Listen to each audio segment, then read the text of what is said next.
মতিনগরে কাঁটাতারের ওপারে বসবাসকারীরা ব্যবহার করছেন বিদ্যুতের hook line.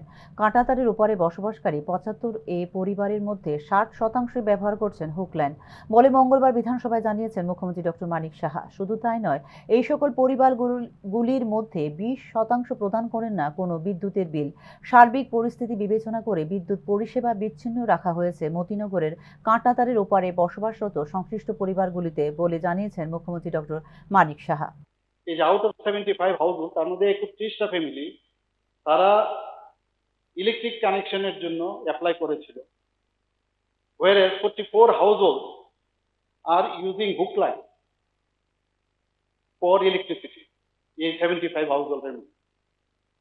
R out of এই যে 31 জন যারা who apply for electric connection, 17 of them are paying electric bill. তার 17 জন দেয় রেগুলার। আর রিমেনিং যারা 17 আছে তারা মানে 14 জন আছে তারা কোনো ইলেকট্রিক বিল দেয়।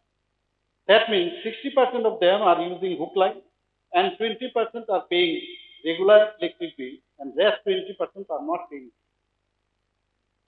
As per information received from the BSF and Customs, the Motinagar area lies between border pillar number 232 and 233 where you had been there.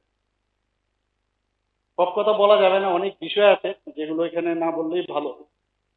তবুও যে বিষয়টা আপনি উঠিয়েছেন, most individuals from these 75 families are having dual citizenship of India and